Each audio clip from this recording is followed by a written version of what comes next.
नमस्कार बंधू भगिनींनो, रामकृष्ण बदने या यूट्यूब चॅनलवरती आपल्या सर्वांचं मनपूर्वक स्वागत। कैलासवासी शंकररावजी चव्हाण साहेब यांचा 14 जुलै हा जन्मदिवस किंवा ज्याला आपण जयंती दिवस आणि त्या संबंधाने कैलासवासी शंकररावजी चव्हाण साहेबांच्या जीवनचरित्रावरती या व्हिडिओच्या माध्यमातून आपण थोडक्यात प्रकाश टाकण्याचा प्रयत्न करणार आहोत। तेव्हा सर्वप्रथम मी आपल्या सर्वांचं मनपूर्वक स्वागत करतो। कैलासवासी शंकररावजी चव्हाण साहेब यांच्या विचारांना आणि प्रतिमेला सुरुवातीलाच मी मनपूर्वक अभिवादन करतो आणि त्यांच्या संबंधानं आपण या ठिकाणी विचार करणार आहोत। तसं पाहिलं तर आपल्या सगळ्यांना माहित असेल की 14 जुलै 1920 ला कैलासवासी शंकररावजी चव्हाण साहेबांचा जन्म झाला आणि म्हणून आपण 2020 ला त्यांची जन्मशताब्दी वर्ष मोठ्या उत्साहाने आणि तितक्या जबाबदारीने अवघ्या देशभर संपन्न केलेलं होतं। त्यावेळेला विविध प्रकारचे कार्यक्रम भारतभर घेतले गेलेले आहेत। याची जाणीव मला असं वाटतं की आपल्या सगळ्यांना निश्चितपणे असेलच, याबद्दल वेगळं सांगण्याची काही गरज नाही आहे। महाराष्ट्र ही संतांची, शूरवीरांची आणि त्याचबरोबर अत्यंत चांगल्या राजकारण्यांची भूमी म्हणून देखील, समाज सुधारकांची भूमी म्हणून देखील या महाराष्ट्राचा आवर्जून उल्लेख केला जातो। मराठवाडा त्यातले त्यात महाराष्ट्रामध्ये संतांना जन्म देणारी भूमी म्हणून मराठवाड्याचा उल्लेख आपण करतो। त्याचबरोबर या मराठवाड्यामध्ये उत्तुंग अशा राजकारणी व्यक्तिमत्वांचा देखील जन्म झालेला आहे, हे मला या ठिकाणी आवर्जून आपल्याला सांगावंसं वाटतं। 13व्या शतकामध्ये महाराष्ट्रामध्ये आध्यात्मिक लोकशाही निर्माण करण्याचं काम काही संतांनी केलं, ज्यामध्ये संत ज्ञानेश्वर, संत नामदेव, संत जनाबाई यासारखे अनेक संत ज्यांचा जन्म मराठवाड्यामध्ये झालेला आपल्याला या ठिकाणी पाहायला मिळतो। त्याच पद्धतीनं 20व्या शतकाच्या शेवटी आणि 21व्या शतकाच्या सुरुवातीला संसदीय लोकशाहीला अधिक मजबूत करण्याचं काम याच मराठवाड्यातल्या काही नेतृत्वांनी केलेलं आपल्याला या ठिकाणी पाहावं लागतं। त्यामध्ये जर आपल्याला पाहायचं ठरवलं, मराठवाड्यामध्ये जन्मून संसदीय लोकशाहीला विकसित करण्यामध्ये ज्यांचा महत्वाचा वाटा राहिला, त्यामध्ये अंबेजोगाई या ठिकाणी जन्माला आलेले कैलासवासी प्रमोदजी महाजन यांचा उल्लेख आवर्जून आपल्याला करावा लागेल, ज्यांनी दूरसंचारच्या संबंधानं अत्यंत महत्वाचं काम या देशामध्ये केलेलं आहे। त्यानंतर कैलासवासी विलासरावजी देशमुख साहेब लातूर जिल्ह्यात मराठवाड्यातल्या बाबळगाव या ठिकाणी ते जन्माला आले आणि त्यांनी देखील संसदीय लोकशाहीला विकसित करण्यामध्ये महत्वाचं योगदान दिलं आणि ज्यांना लोकनेते म्हणून आपण आदराने ज्यांचा उल्लेख करतो ते गोपीनाथरावजी मुंडे साहेब यांचा देखील मराठवाड्यातल्याच बीड जिल्ह्यातील परळी तालुक्यातील नाथरा या छोट्या गावामध्ये जन्म झाला आणि त्यांनी देखील या संसदीय लोकशाहीला विकसित करण्यामध्ये अत्यंत महत्वाचं योगदान दिलं आणि तसे अनेक नेते, शिवराज पाटलांपासून बऱ्याच नेत्यांचा उल्लेख आपल्याला करता येईल, परंतु ज्यांच्या जन्मोत्सवाच्या निमित्ताने आज आपण विचार करतो आहोत ते या देशाचे माजी गृहमंत्री, महाराष्ट्राचे माजी मुख्यमंत्री, जलपुरुष कैलासवासी शंकररावजी चव्हाण साहेब यांचा देखील जन्म मराठवाड्यातलाच औरंगाबाद, आज सध्या आपण ज्याला संभाजीनगर म्हणतो, या जिल्ह्यातील पैठण तालुक्यामध्ये कातपूर या छोट्या गावी शंकररावजींचा जन्म झालेला आहे। आणि म्हणून मराठवाड्यामध्ये ज्या पद्धतीनं मोठी संत जन्माला आले, ज्यांनी आध्यात्मिक लोकशाही निर्माण करण्याचं काम केलं, तसेच संसदीय लोकशाही विकसित करण्यामध्ये ज्या प्रमोद महाजनांनी, विलासराव देशमुखांनी, गोपीनाथराव मुंडे साहेब, शिवराज पाटील चाकूरकर आणि शंकररावजी चव्हाण साहेब यांनी अत्यंत महत्वाचं योगदान दिलेलं आपल्याला या ठिकाणी सांगावं लागतं। आणि अशा पद्धतीचं हे व्यक्तिमत्व या ठिकाणी जन्माला आलेलं आहे आणि म्हणून मराठवाड्याची भूमी, मराठवाडीची माती ही अत्यंत पवित्र अशा पद्धतीची माती आहे आणि म्हणून कविवर्य लक्ष्मीकांत तांबोळी सरांनी मराठवाड्याबद्दल जे गीत लिहिलं त्यामध्ये ते म्हणाले होते की या मातीच्या पुण्य आईचा टिळा कपाळी लावू, या मातीच्या पुण्य आईचा टिळा कपाळी लावू, जोवर वाहे गोदा माई तोवर गाणे गाऊ, जोवर वाहे गोदा माई तोवर गाणे गाऊ, अशी ही मराठवाड्याची अत्यंत पवित्र अशा प्रकारची ही माती या ठिकाणी आपल्याला पाहायला मिळते. संत एकनाथांनी अनेक आध्यात्मिक ग्रंथ निर्माण करून शब्दगंगा पैठण आणि त्या परिसरामध्ये अवतरित करून त्याद्वारे सर्वसामान्यांचा आत्मिक विकास साधला. तर त्याच पैठणमधील कैलासवासी डॉक्टर शंकररावजी चव्हाण साहेबांनी जायकवाडी प्रकल्पाच्या माध्यमातून जलगंगेला बांध घालून ते जल सर्वसामान्यांच्या शेती व घरापर्यंत पोहोचून भौतिक विकास साधला. आणि म्हणून हे दोन्हीही महात्मे आपापल्या पद्धतीनं या मराठवाड्याच्या विकासासाठी नवे पर्यायानं देशाच्या विकासासाठी अत्यंत महत्वाचं योगदान दिलेले आपल्याला या ठिकाणी पाहायला मिळतात. अशा या शंकररावजी चव्हाण साहेबांचा जन्म 14 जुलै 1920 रोजी कातपूर या पैठण तालुक्यातील छोट्या गावी झालेला आहे, ज्या पैठणला आपण दक्षिणेकडील काशी म्हणतो. ज्या पैठणने ज्ञानेश्वरांच्या बुद्धिगुणांक काढला, सर्वांभूती पाहे एक वासुदेव समजून तीर्थाचं पाणी तहानेनं व्याकुळ असलेल्या गाढवाला पाजलं व त्यांना गाढवात वासुदेव दिसला, त्या नाथांचं हे पैठण. ज्या शहराने शालिवान या कालगणनेची निर्मिती केली, ज्या शहराने ज्ञान मन यांच्या सौंदर्याबरोबरच पैठणीच्या रूपानं तनाचं सौंदर्य वाढवण्याचं काम केलं, त्या पैठण नगरीत म्हणजे कातपूर या ठिकाणी कैलासवासी डॉक्टर शंकररावजी चव्हाण साहेबांचा जन्म झालेला आहे. वडिलांचं नाव भाऊराव तर आईचं नाव लक्ष्मीबाई होतं. भाऊरावजींना एकूण 5 मुलं व 2 मुली असा त्यांचा मोठा परिवार होता. पैठणच्या कापड मंडईत त्यांचं छोटंसं कापडाचं दुकानही होतं. वडील नीतिपरायण व चारित्र्यवान होते आणि अशा या नीतिपरायण आणि चारित्र्यवान वडिलांच्या चरित्राचा प्रभाव शंकररावजींच्या जीवनावर पडलेला आपल्याला दिसून येतो. मी यापूर्वीच आपल्याला सांगितलं की पैठणच्या जवळ असणाऱ्या कातपूर या लहानशा गावी त्यांचा जन्म झालेला आहे आणि तिथेच वडिलांची थोडीशी शेती देखील या ठिकाणी असलेले आपल्याला दिसून येते. शंकररावजींचं 7वी पर्यंतचं शिक्षण हे पैठण या ठिकाणी झालेलं आहे. पुढचं BA पर्यंतचं शिक्षण व LLBचं शिक्षण त्यांनी हैदराबाद या ठिकाणी जाऊन घेतलेलं आपल्याला दिसून येतं. घरची परिस्थिती चांगली नसल्यामुळे हैदराबादला शिकण्यासाठी त्यांच्याकडे पैसे नाही आहेत. त्यावेळेला त्यांनी हैदराबादमध्ये श्रीमंतांच्या मुलांची ट्युशन घेतलेली आहेत, शिकवणी वर्ग घेतलेले आहेत आणि या शिकवणी वर्गातून आलेल्या पैशातून त्यांनी उच्च शिक्षण घेतलेलं आपल्याला पाहायला मिळतं. म्हणजे शून्यातनं माणसं कशी मोठी होतात याचं ज्वलंत उदाहरण म्हणून आपल्याला शंकररावजी चव्हाण साहेबांच्याकडं निश्चितपणे पाहावं लागतं. या ठिकाणी त्यांनी LLB पदवी प्राप्त केल्याच्या नंतर नांदेड येथे वकिलीचा व्यवसाय सुरू केलेला दिसून येतो. नांदेडचे पहिले नगराध्यक्ष म्हणून 3 वर्ष शंकररावजींनी काम केलेलं आहे.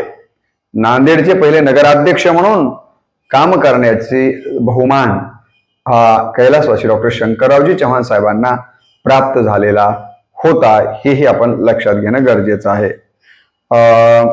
असे हे शंकररावजी चव्हाण साहेबांच्या बद्दल आपल्याला हे पाहायला मिळतं की आई लक्ष्मीबाई वडील भाऊराव यांनी त्यांचं नाव भगवान शंकराच्या नावावरून शंकर ठेवलेलं आहे. हे नाव त्यांनी आपल्या कार्यकर्तृत्वानं सिद्ध करून दाखवण्याचं काम केलेलं आपल्याला दिसून येतं. आई आणि वडील दोघांनीही, वडील भाऊरावजींनी आपल्या मुलाचं नाव सबदेवन का बडादेव महादेव आपण असं म्हणतो, भोळा शंकर असं आपण म्हणतो, त्या शंकराच्या नावावरून आपल्या मुलाचं नाव शंकर ठेवलेलं आहे. आणि त्या शंकराप्रमाणेच जीवनभर काम करून या शंकररावजींनी देखील ते नाव आई वडिलांनी जे आपल्याला त्या शंकराचं दिलेलं आहे, महादेवाचं दिलेलं आहे, ते नाव सार्थक करण्याचं काम आपल्या कार्यकर्तृत्वाच्या माध्यमातून केलेलं आपल्याला पाहायला मिळतं. भगवान शंकरांनी गंगेला डोक्यावर स्थान दिलं, तर या शंकरांनी गंगेला डोक्यात स्थान देऊन तिचा उपयोग सर्वसामान्यांच्या उन्नतीसाठी अनेक प्रकल्प उभारून केलेला आपल्याला निश्चितपणे त्यांच्या चरित्रामध्ये पाहायला मिळतो. भगवान शंकरांनी समुद्र मंथनातून निघालेलं अमृत जगाला दिलं व स्वतः विष प्राशन केलं, तर या शंकरानं राजकीय सत्तेच्या माध्यमातून विकासाचे अमृत सर्वसामान्यांना दिलं व पंजाब, काश्मीर, आसाम सारख्या अनेक जटिल प्रश्नांचा हलाहल किंवा विष मात्र स्वतः प्राशन केलेलं आहे. आणि म्हणून त्या शंकराच्या कार्यासारखंच कार्य या ठिकाणी या शंकरांनी केलेलं आपल्याला दिसून येतं. भगवान शंकर हे समाजात अन्याय, अत्याचार, पाप वाढलं की आपला तिसरा डोळा उघडतात व या सर्वांचा नाश करतात. तसं या शंकरांनी देखील वेळोवेळी अन्याय, अत्याचार, भ्रष्टाचार या विरुद्ध सत्तेच्या माध्यमातून तिसरा डोळा उघडून यांचा नायनाट करण्याचा प्रयत्न केलेला आहे. हे देखील आपण या ठिकाणी लक्षात घेणं गरजेचं आहे. त्यांनी आपल्या आई वडिलांनी ठेवलेल्या नावाचं या पद्धतीनं वर्तन करून ते सार्थक करण्याचं काम केलेलं आपल्याला दिसून येतं. बऱ्याच वेळेला नाहीतर असं होतं की आई वडील मुलाचं नाव मोठेपणानं मोठ्या महापुरुषाच्या किंवा देवाच्या नावानं ठेवतात आणि त्यातला कुठलाही गुणधर्म किंवा त्या नावातलं कुठलंही वैशिष्ट्य त्या अपत्यामध्ये पाहायला मिळत नाही आहे. आज आपण त्यांची जयंती साजरी करतो आहोत आणि जयंती या शब्दाचा अर्थच असा आहे की ज्यांनी आयुष्यभर अज्ञान, अविकास, अविवेक यांच्यावर जय मिळविण्यासाठी प्रयत्न केला व ज्यांच्या आयुष्याच्या अंतीही जयच शिल्लक राहिला, अशांचीच जयंती साजरी केली जाते. अंतिजय, अंतापर्यंत ज्यांनी दुर्गुणांच्या वरती जय प्राप्त केलेला असतो अशांचीच जयंती साजरी केली जाते. हे आपण लक्षात घेणं गरजेचं आहे. या निमित्तानं आपण एक गोष्ट लक्षात घेतली पाहिजे की जन्म माणसाच्या हातामध्ये नाहीये, मृत्यूही माणसाच्या हातामध्ये नाहीये, परंतु जन्म आणि मृत्यूच्या मधलं जगणं मात्र आपल्या हातामध्ये आहे आणि त्यावरूनच आपल्या जीवनाचं मोल ठरत असतं. जगण्याला लांबी रुंदीपेक्षाही खोली असणं अत्यंत महत्वाचं आहे आणि अशी जगण्याला लांबी रुंदीपेक्षा खोली ज्यांच्या जीवनाला होती ते व्यक्तिमत्व म्हणजे कैलासवासी डॉक्टर शंकररावजी चव्हाण साहेब होत. राष्ट्रसंत गाडगे महाराज म्हणत होते की माणसाचं जीवन हे गोदड्याप्रमाणे असावं.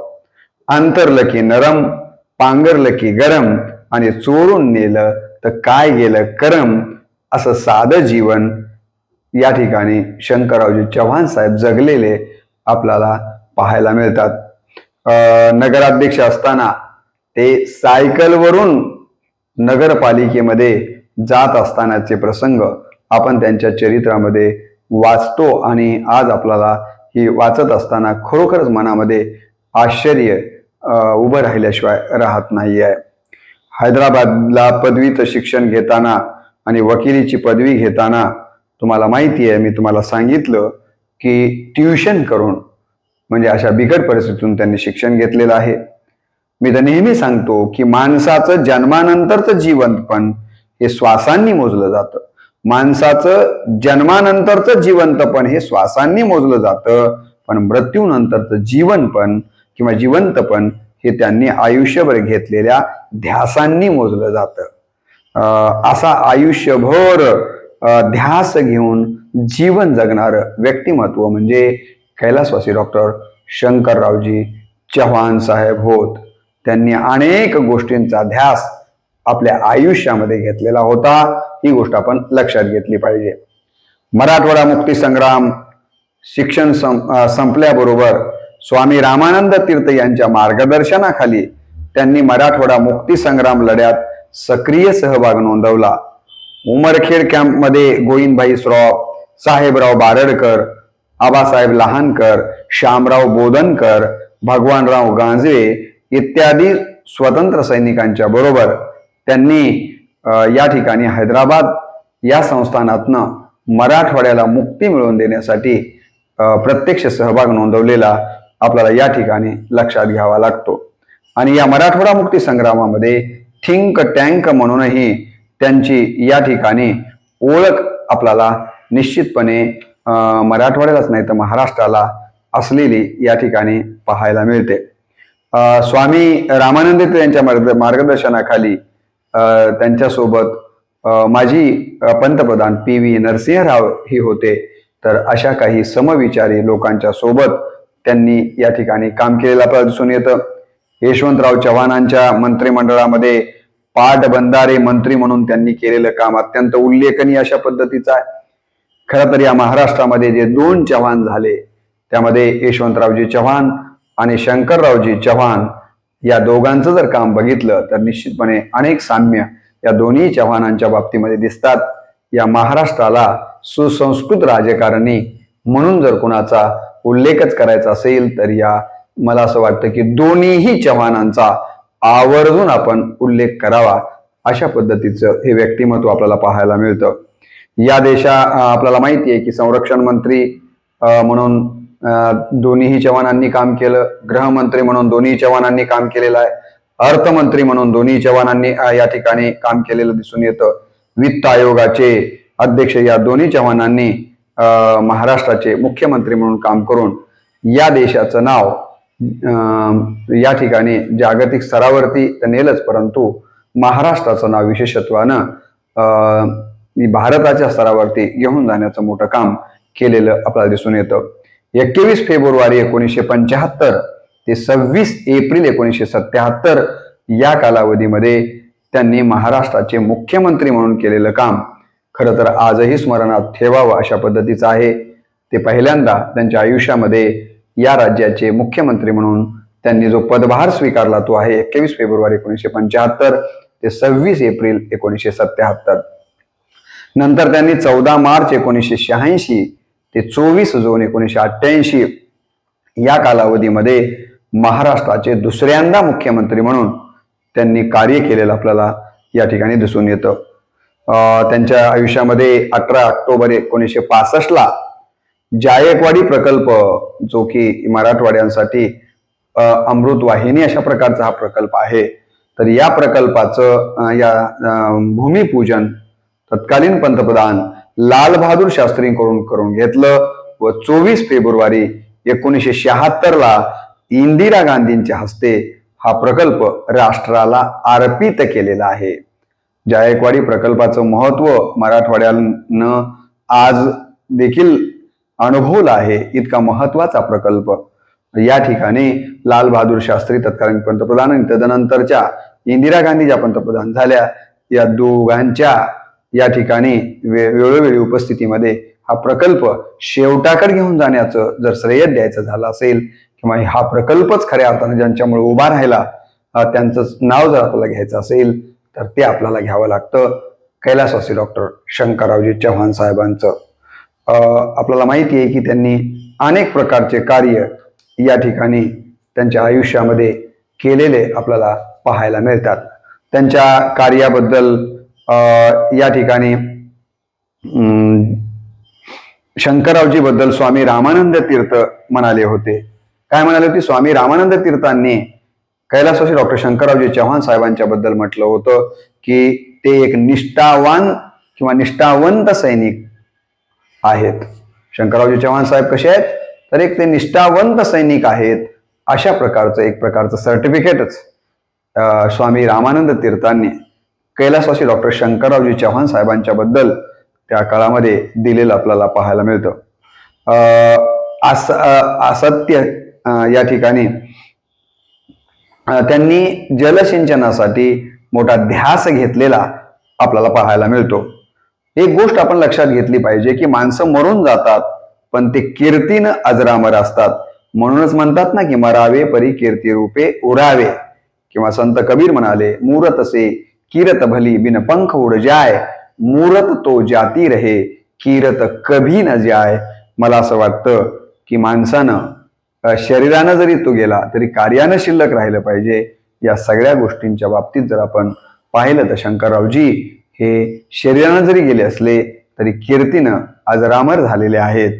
आणि म्हणून तर आपण त्यांचा जन्मोत्सव दरवर्षी मोठ्या उत्साहाने आणि तितक्या जबाबदारीने संपन्न करत असतो.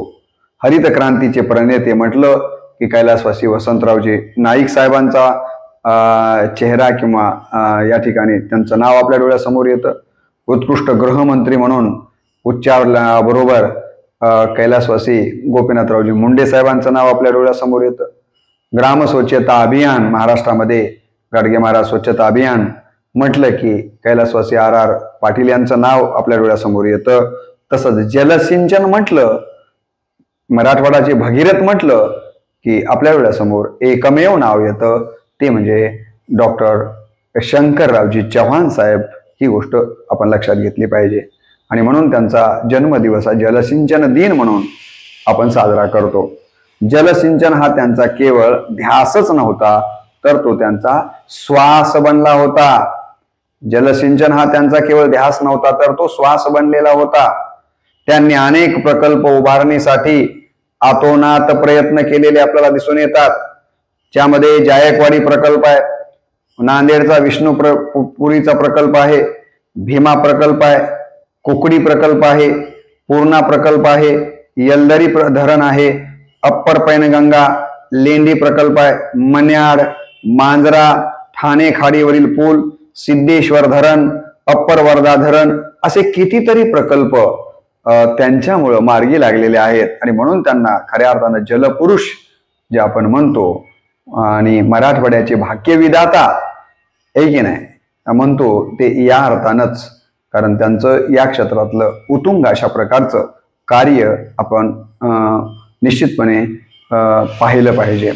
आणि त्यातूनच आपण त्यांना ह्या पदव्या त्यांच्या कार्यकर्तृत्वामुळे देत असतो. महाराष्ट्रामध्ये या सगळ्या प्रकल्पांच्यामुळं शेती ही सिंचनाखाली आलेली आहे आणि या प्रकल्पाचा फायदा उद्योगांच्यासाठी झाल्यामुळंच औद्योगिक विकास महाराष्ट्राचा जो झाला आणि शेती सिंचनाखाली आली, या दोन गोष्टींसाठी सगळ्यात मोठं योगदान जर कुणाचं असेल तर ते कैलासवासी डॉक्टर शंकररावजी चव्हाण साहेबांचं आहे. हे आपल्याला कधीच विसरता येण्यासारखं नाही आहे. मी आपल्याला म्हणालो की यशवंतरावजी चव्हाण साहेबांच्या मंत्रिमंडळामध्ये ते पाटबंधारे मंत्री म्हणून त्यांनी केलेलं कार्य अत्यंत महत्त्वाचं आहे. यापूर्वी म्हणल्याप्रमाणे त्यांनी 2 वेळेस या ठिकाणी महाराष्ट्राचं मुख्यमंत्री म्हणून दोनदाही सांभाळलेलं हे पद आणि त्यातून घेतलेले निर्णय देखील चिरस्मरणात राहावेत अशा पद्धतीचे आहेत. त्याचबरोबर आपण जर त्यांच्या जीवनचरित्राचा आढावा घ्यायचा ठरवला तर सर्वसामान्यांच्या विकासासाठी कार्य करणारं नेतृत्व म्हणून या ठिकाणी आपल्याला त्यांच्याकडे पाहावं लागतं. यासाठी त्यांनी त्यांच्या कार्यकालावधीमध्ये कुळ कायद्याची अंमलबजावणी केलेली आहे. त्यांच्याच कालावधीमध्ये शून्याधारित अर्थसंकल्प आणण्याचं काम त्यांनी केलेलं आहे. भिकाऱ्यांचं पुनर्वसन करण्याचं काम त्यांनी केलेलं आहे. रोजगार हमी योजनेचा विस्तार करण्याचं काम त्यांनी केलेलं आपल्याला दिसून येतं. मराठवाडा ग्रामीण बँकेची स्थापना त्यांच्याच कार्यकालावधीमध्ये झालेली आहे. असे काही धाडसी निर्णय त्यांनी त्यांच्या कार्यकालामध्ये घेतलेले आपल्याला पाहायला मिळतात. आता ज्यांना आपण संभाजीनगर म्हणतो, पूर्वी ज्याला औरंगाबाद म्हटलं जात होतं, तेथील आकाशवाणी केंद्राची स्थापना त्यांच्याच कार्यकालामध्ये झालेली आहे. मुंबई दूरदर्शन केंद्र जे निर्माण झालं ते चव्हाण साहेबांच्याच काळात झालेलं आहे.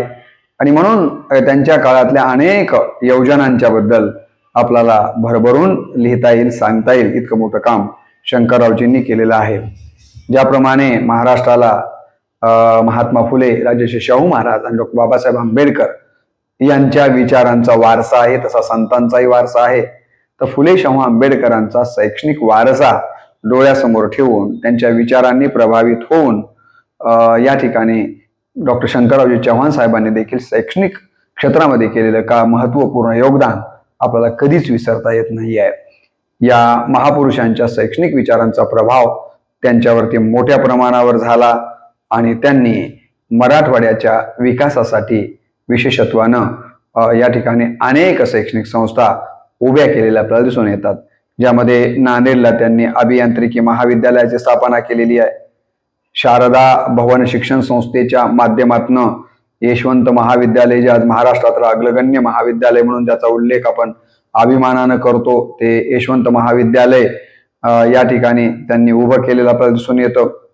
धर्माबाद या ठिकाणी लाल बहादूर शास्त्री महाविद्यालयाची स्थापना त्यांनी केलेली आहे. नांदेडलाच विधी महाविद्यालय, लॉ कॉलेज म्हणतो आपण त्याला, ते स्थापन त्यांनी केलेलं आहे. अध्यापक विद्यालय महाविद्यालयाची स्थापना त्यांनी केलेली आहे. अनेक प्राथमिक, माध्यमिक व उच्च माध्यमिक शाळा त्यांनी उभ्या केलेल्या आपल्याला दिसून येतात. शासकीय वैद्यकीय महाविद्यालय नांदेडला त्यांनी उभं केलं. आज त्या महाविद्यालयाचं नामकरण करून डॉक्टर शंकररावजी चव्हाण साहेब यांच्या नावानं ते महाविद्यालयाचं नामकरण करून खऱ्या अर्थानं त्यांच्या प्रती कृतज्ञता आपण व्यक्त केलेली आहे आणि ती केलीही पाहिजे. कारण या नांदेडला शासकीय वैद्यकीय महाविद्यालय आणण्यामध्ये सगळ्यात महत्वाचा वाटा जर कुणाचा असेल तर तो शंकररावजी चव्हाण साहेबांचा आहे. आणि म्हणून ही गोष्ट देखील आपल्याला कधीही विसरता येण्यासारखी नाही आहे. या ठिकाणी नांदेडला त्यांनी आयुर्वेदिक महाविद्यालय स्थापन केलेलं आपल्याला दिसून येतं. परभणी या ठिकाणचं जे वसंतराव नाईक कृषी विद्यापीठ आहे त्यासाठी त्यांनी प्रयत्न केलेले आपल्याला दिसून येतात. अनेक शैक्षणिक संस्था उभारणीला त्यांनी मोठ्या प्रमाणावर मदत केलेली आहे. आपली मातृभूमी जी पैठण आहे त्याच्या विकासासाठी देखील विशेष लक्ष त्यांनी दिलेलं आपल्याला दिसून येतं.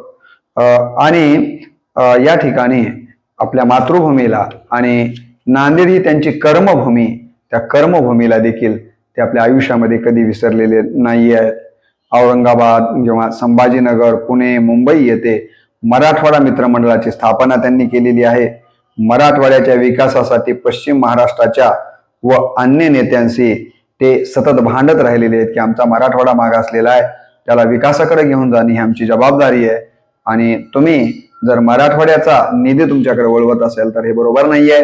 मागासलेल्या मराठवाड्याला विकसित करण्यासाठी त्याला निधी मिळाला पाहिजे, त्याच्यासाठी वेगळ्या योजना आल्या पाहिजेत. अशा प्रकारे सतत मराठवाड्याच्या विकासाचा ध्यास घेतलेलं हे नेतृत्व होतं. ही गोष्ट आपण लक्षात घेतली पाहिजे. प्रसंगी पक्षातील सहकाऱ्यांशी देखील ते मराठवाड्याच्या विकासासाठी भांडत असलेले आपल्याला दिसून येतात.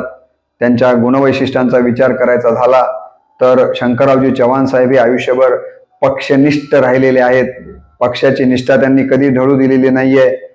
काँग्रेस पक्षाशी शेवटपर्यंत ते एकनिष्ठ राहिलेले आहेत.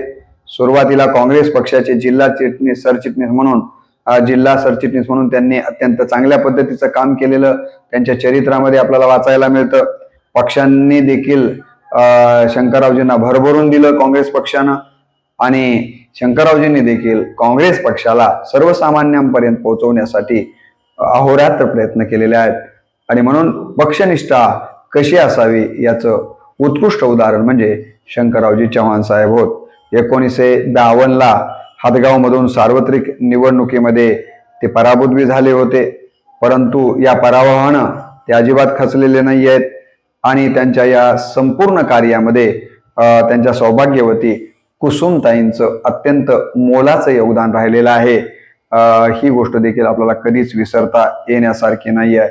महाराष्ट्र राज्याचे माजी मुख्यमंत्री अशोकरावजी चव्हाण साहेब हे त्यांचे सुपुत्र, त्यांनी देखील महाराष्ट्राच्या विकासासाठी मोठं योगदान देऊन आपल्या वडिलांच्या विचारांची परंपरा पुढे घेऊन जाण्याचं काम केलेलं आपल्याला या ठिकाणी पाहायला मिळतं. त्यांचं जीवन घडविण्यामध्ये वडील भाऊरावांचं महत्वाचं योगदान होतं. वडील स्वतः कातपूर या गावी छोटे शेतकरी असले तरी ते स्वाभिमानी व नीतिपरायण होते.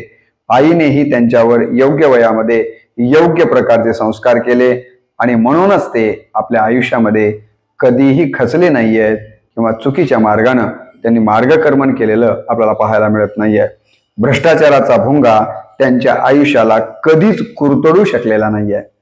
म्हणजे भ्रष्टाचार हा शब्दच त्यांच्या कानी कधी पडला नाही किंवा त्यांना भ्रष्टाचारानं कधी स्पर्श केलेला नाहीये. उलट जिथं जिथं भ्रष्टाचार झाला असेल त्या ठिकाणी नावातच शंकर होतो, तिसरा डोळा उघडून भ्रष्टाचार करणाऱ्यांचा बंदोबस्त मात्र त्यांनी केलेला आपल्याला पाहायला मिळतो.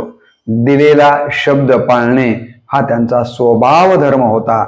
एकतर ते शब्द द्यायचे नाहीयेत, स्पष्ट बोलायचे, परंतु एकदा शब्द दिला तो पाळला पाहिजे यासाठी कसोशीनं प्रयत्न करणारं हे व्यक्तिमत्व होतं आमचे संस्था चालक माजी आमदार कर्मवीर किशनरावजी राठोड साहेब आणि दुसरे संस्था चालक माजी आमदार कैलासवासी गोविंदरावजी राठोड साहेब या ठिकाणी त्यांचं कैलासवासी डॉक्टर शंकररावजी चव्हाण साहेबावर जीवश्य कंठस्थ प्रेम होतं आणि शंकररावजींनी देखील या दोन्ही राठोड बंधूंच्या वरती आपल्या भावासारखं अत्यंत प्रेम केलेलं आहे आणि शंकररावजींच्या सहकार्यामुळे राठोड बंधूंना शैक्षणिक संस्था उभ्या करण्यामध्ये महत्त्वाचं या ठिकाणी योगदान लाभलेलं आहे. ही मात्र हे दोन्हीही बंधू त्यांच्या भाषणातनं त्यांच्या वागण्यातनं ते कधीच विसरलेले आम्हाला पाहायला मिळालेले नाही आहेत. तर असं हे चव्हाण आणि राठोड परिवाराचा ऋणानुबंध राहिलेला आपल्याला या ठिकाणी पाहायला मिळतो. ते अनेक वेळेला आमच्या वसंतनगर तालुका मुखेड या ठिकाणी अनेक कार्यक्रमांच्या निमित्तानं आलेले आहेत. आयुष्याच्या उतारवयामध्ये ते एकदा वसंतनगरला आलेले होते. त्या कार्यक्रमाचं सूत्रसंचलन माझ्याकडे होतं आणि ते सूत्रसंचलन करत असताना मी असं म्हणालो की शंकररावजी चव्हाण साहेबांनी खऱ्या अर्थानं जे राजकारण केलं ते कसं केलं. तर त्यावेळेला मी म्हणालो की त्यांनी लाल दिव्याच्या गाडीसाठी कधीही प्रयत्न केलेला नाही आहे. अलीकडच्या कालावधीमध्ये मात्र लोक लाल दिव्याच्या गाडीसाठी खूप काही प्रयत्न करतात. पण उलट शंकररावजी चव्हाण साहेबांनी काय केलं असं मी त्यांच्या स्टेजवर सूत्रसंचलन करताना म्हणालो की लाल दिव्याच्या गाडीसाठी जीव कासावीस करतात. लाल दिव्याच्या गाडीसाठी जीव कासावीस करतात पण ज्यांच्या घरी दिवाच नाही त्यांच्यासाठी काय करतात. शंकररावजींनी लाल दिव्याच्या गाडीसाठी प्रयत्न करण्यापेक्षा ज्यांच्या घरी दिवाच नाही आहे त्यांच्यासाठीच काम शंकररावजींनी केलेलं आपल्याला पाहायला मिळतं. अशा पद्धतीनं मी बोललो. कार्यक्रम संपल्याच्या नंतर त्यांनी मला जवळ बोलवलं, पाठीवरून हात टाकला आणि शाबासकी देखील दिली आणि एवढ्या मोठ्या माणसांचा परिसस्पर्श मला झाल्यामुळं मला असं दरवर्षी मी 14 जुलैला आवर्जून 1-2 व्याख्यानं तरी विविध महाविद्यालय शाळांच्या मधनं देऊन साहेबांच्या कार्याचा जागर करण्याचा निश्चितपणे प्रयत्न करतो. आपल्या सगळ्यांना माहिती असेल की जात धर्म पंथ या पलीकडे जाऊन विचार करणारं व्यक्तिमत्व म्हणजे शंकररावजी चव्हाण साहेब होते. त्यांना राजकारणातील हेडमास्टर म्हणून ओळखलं जातं. नीतियुक्त भीती राजकारणामध्ये अलीकडच्या काळात आपल्याला दिसत नाहीये, परंतु शंकररावजींची नीतियुक्त भीती राजकारणामध्ये किंवा समाजव्यवस्थेमध्ये होती. कारण ते स्वतः आधी केले मग सांगितले अशा पद्धतीने वागत असायचे आणि म्हणून त्यांचा एक वैचारिक पेक्षाही नैतिक भीती मोठ्या प्रमाणावर असलेली आपल्याला दिसून येते. त्यांच्या आयुष्यातला एक आणखीन महत्त्वाचा गुणधर्म म्हणजे वक्तशीरपणा. वेळेला अत्यंत महत्त्वाचं स्थान द्यायचे ते. शंकररावजी हे मनानं अत्यंत संवेदनशील होते. त्यांच्या जीवनातला एक प्रसंग सांगितला जातो की ते भारताचे गृहमंत्री होते. हजरत बल दर्ग्यात अतिरेकी घुसलेले होते आणि बाहेर सैनिक त्यांना बाहेर काढण्यासाठी त्या दर्ग्याच्या बाहेर उभा टाकलेले होते आणि त्यावेळेला दिवाळीचा सण होता. परंतु या सणामध्ये देखील त्यांना सण गोडला लागलेला नाही आहे. पत्रकारांनी जेव्हा विचारलं तेव्हा ते म्हणाले होते की मला दिवाळीसारखा सण देखील गोड लागत नाहीये, उलट माझी भूकच मरून गेलेली आहे. कारण हा प्रश्न अत्यंत संवेदनशील पद्धतीनं उभा राहिलेला आहे आणि तो अत्यंत तणावविरहित पद्धतीनं सोडवणं गरजेचं आहे आणि त्यासाठी मी विचार करतो आहे. आणि यामुळे मला दिवाळीचे पदार्थ गोड खाण्याची इच्छा होत नाही, नव्हे माझी भूकच मरून गेलेली आहे. यावरून राजकर्ता एक व्यक्तिमत्व किती संवेदनशील एखाद्या प्रश्नाच्या बाबतीमध्ये असू शकतं याचा विचार निश्चितपणे या उदाहरणातून आपल्या डोळ्यासमोर उभा राहिल्याशिवाय राहत नाहीये. खऱ्या कामासाठीचे ते सतत धडपड करत असत, परंतु खोटं काम मात्र त्यांना कधीच जमत नसे. असे कितीतरी त्यांच्या जीवनातले अनुभव कैलासवासी माजी आमदार कर्मवीर किशनरावजी राठोड साहेब आम्हाला त्यांच्या भाषणातनं किंवा वैयक्तिक गप्पातनं देखील सांगत असायचे. आणि तसे अनुभव देखील काही वर्ष का असेना परंतु शंकररावजींचं काम पाहताना निश्चितपणे लक्षात आलेलेच आहेत. त्यांनी आपलं जीवन मूल्यांना बांधून घेतलेलं होतं. आणि मी नेहमी सांगत असतो की आपण आपलं जीवन कुठल्या तरी मूल्यांना, विचारांना, ध्येयांना बांधून घेतलं पाहिजे. जसा एखादा वृक्ष मुळांनी मातीशी बांधून घेतलो म्हणून तो आकाशाकडे झेपावताना दिसतो. विण्याच्या तारा या खुंटीला बांधून घेतात म्हणून त्याच्यातनं सुमधुर आवाज आपल्याला ऐकायला मिळतो. नदी दोन काठांनी स्वतःला बांधून घेते म्हणून हजारो एकर शेतीत हरित क्रांत करत जाताना आपल्याला दिसून येते. तसं माणसानं देखील आपल्या आयुष्यामध्ये कुठल्या तरी विचारांना, कुठल्या तरी मूल्यांना बांधून घेतलं पाहिजे आणि अशाच पद्धतीनं मूल्यांना बांधून घेऊन जीवन जगणारं राजकीय व्यक्तिमत्व म्हणजे कैलासवासी डॉक्टर शंकररावजी चव्हाण साहेब होत. मी तर नेहमी ते निंदेनं कधीच खचले नाहीत, घाबरले नाहीत, कारण त्यांना हे माहिती होतं की इंसान खुद की नजर में सही होना चाहिए. इंसान खुद की नजर में सही होना चाहिए. दुनिया तो भगवान से भी दुखी है. दुनिया तो भगवान से भी दुखी है. आणि म्हणून ते निंदेला कधीच घाबरले नाही आहेत आणि स्तुतीनं देखील हुरळून गेले आपल्याला दिसत नाही आहेत. त्यांची प्रशासनावर अत्यंत चांगली पकड होती.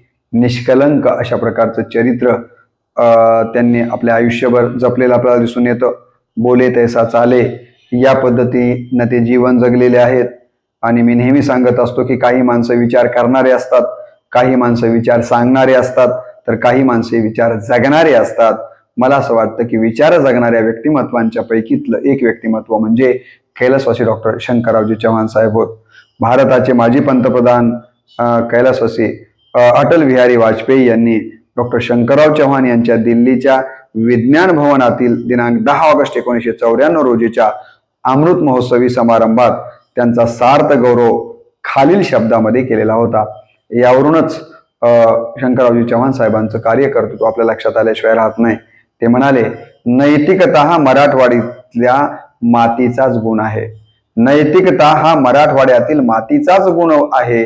मनुष्य जन्म अति दुर्लभ, त्यात आरोग्यदायी व जनसेवेसाठी खर्च झालेला जन्म अति दुर्लभ आहे असे आपला धर्म सांगतो. शंकररावांचं जीवन तसं आहे. त्यांना आपले पद प्राप्त झाले, त्यांना आपलं पद प्राप्त झालं, त्यामागे त्यांची साधना आहे, त्यांचे परिश्रम आहेत, त्यांची अध्ययनशीलता आहे, त्यांची प्रशासन कुशलता आहे आणि या सगळ्यांचा संगम म्हणजे शंकररावजी चव्हाण साहेब आहेत. जो अंधार दिसत आहे त्यात त्यांचे चारित्र्यपूर्ण जीवन हे एखाद्या दीपस्तंभासारखे आहे.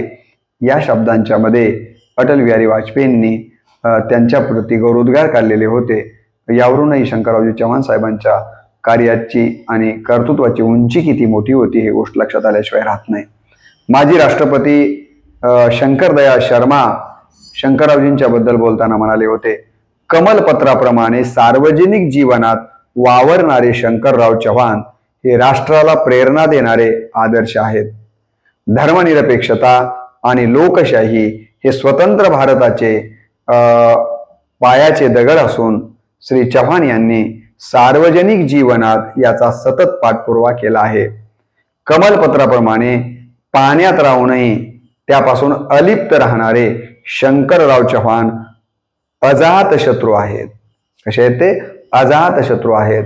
राज्यात व केंद्रात त्यांनी अनेक पदे भूषविली, तेथे आपल्या पदाचा ठसा उमटविला. ते राजकीय जीवनातील अमूल्य पैलूंचे प्रतिनिधित्व करणारे व्यक्तिमत्व आहेत. म्हणूनच राष्ट्रपुरुषांच्या मालिकेत चव्हाणांचा देखील नंबर लागतो. या शब्दाच्या मध्ये माजी राष्ट्रपती शंकररावजी या ठिकाणी शंकरदयाळ शर्मा यांनी गौरवोद्गार काढलेले होते. शेवटी एवढंच म्हणेन की आता आपल्याला पूर्णार्थाने शंकररावजी चव्हाण साहेबांसारखं होता येणार नाही. त्यांच्या जीवनातील एखादा गुण, त्यांच्या चरित्रातलं एखादं पान होता आलं तरी पुरे आहे. म्हणून म्हणतो, समुद्र होता नाही आलं तर थेंब तरी व्हावं. थेंब होण्यासाठी पाण्याचे गुणधर्म असावे लागतात. ते नसेल तर रेतीकणांना काही थेंबाची बरोबरी येणार नाही. कशाची बरोबरी येणार नाही? थेंबाची बरोबरी येणार नाही. म्हणून प्रत्येक माणसाने आपल्याच अंगी असणारे मोठेपण खरे तर शोधायला पाहिजे. मोठी माणसं आपल्याला का कळतात? तर तुमच्या अंतर्यामी जे मोठेपण असतं ते तुम्हाला त्याचं दर्शन घडवितं. त्यांच्यावरचा गोदाकाठचं राजयोगी हे पुस्तकही अत्यंत महत्त्वाचं त्यांच्यावरती लिहिलं गेलेलं आहे. अनेक जणांनी त्यांच्यावरती PhD केलेली आहे. काही ग्रंथ त्यांच्या संबंधाने आलेले आहेत. आधुनिक भगीरथ, मराठवाड्याचे भाग्यविधाता, जलपुरुष अशा उपाध्या त्यांच्या संबंधाने आपण लावतो. कैलासवासी डॉक्टर शंकररावजी चव्हाण साहेबांनी जे जे ध्यास आपल्या आयुष्यात घेतले ते ध्यास आपण आपला श्वास बनवून कार्य केल्यावरच खऱ्या अर्थाने साहेबांना आजच्या जन्म दिवशी या ठिकाणी खरी श्रद्धांजली ठरणार आहे. आणि म्हणून त्यांच्या या जन्मदिवसाच्या निमित्ताने मी मनातून त्यांना मनपूर्वक अभिवादन करतो. आणि या ठिकाणी आपल्याला देखील त्यांच्या आयुष्यातला एखादा क्षण, एखादा कण या ठिकाणी होता येईल का, यासाठी आपण सगळ्यांनी प्रयत्न करावेत अशी आपल्याला विनंती करतो. आपल्याला माहीत असेल की काही गावं आणि नावं खरोखरच मोठी असतात. त्यांचं नाव शंकर जरी नाव शंकर, देशात असेतू हिमाचल 2 नावे पोचली आहेत शंकर नावाची. एक आहेत भगवान शंकर आणि दुसरे आहेत शंकररावजी चव्हाण साहेब. एखादा माणूस जर दिल्लीत किंवा इकडं हिमाचल कुठेही गेला, मीही सिमला या ठिकाणी गेलो होतो आणि तिथं थांबल्यास त्यांनी विचारलं आपण कुठून आलात. मी म्हणालो नांदेडवरून आलो. तर त्यांच्या तोंडातून एकदम उत्तर आलं, एस.बी. चव्हाण साहब का नांदेड क्या. तर नांदेडलाच नाही तर मला असं वाटतं मराठवाड्याला देशभर ओळख ज्या चव्हाण साहेबांच्यामुळे झालेली आहे, त्या चव्हाण साहेबांचा जन्मदिवस आपण कधीच विसरता कामा नये. तर त्यांचा हा दिवस सिंचन दिवस म्हणून आपण साजरा करून जास्तीत जास्त पाणी अडवा पाणी जिरवा या न्यायाप्रमाणे जलसिंचनाच्या संबंधानं आपल्याला काही प्रकल्प हाती घेता येतील का. त्यांनी केलेल्या शैक्षणिक कार्यासारखंच आपल्यालाही काही शैक्षणिक कार्य हाती घेऊन ते पुढे घेऊन जाता येईल का. आणि निष्कलंक चारित्र्यवान भ्रष्टाचारमुक्त जीवन आपल्याला जगता येईल का. एवढे जरी आत्मभान त्यांच्या जन्मदिवसाच्या निमित्तानं तुमच्यात आणि माझ्यात आलं तर खऱ्या अर्थानं त्यांचा जन्मदिवस जो 14 जुलैला आपण साजरा करतोय तो केल्याचं आपल्याला भाग्य लाभेल. अन्यथा नडी फुंकिली सोनारे इकडून तिकडे गेले किंवा जायवारे असं होईल. तेव्हा माझ्यासह आपल्या सगळ्यांना कैलासवासी शंकररावजी चव्हाण साहेबांनी चांगलं काम करण्यासाठी बळ द्यावं, आशीर्वाद द्यावा एवढीच या प्रसंगी अपेक्षा व्यक्त करतो. आणि व्हिडिओला या ठिकाणी मी पूर्णविराम देतो. नमस्कार.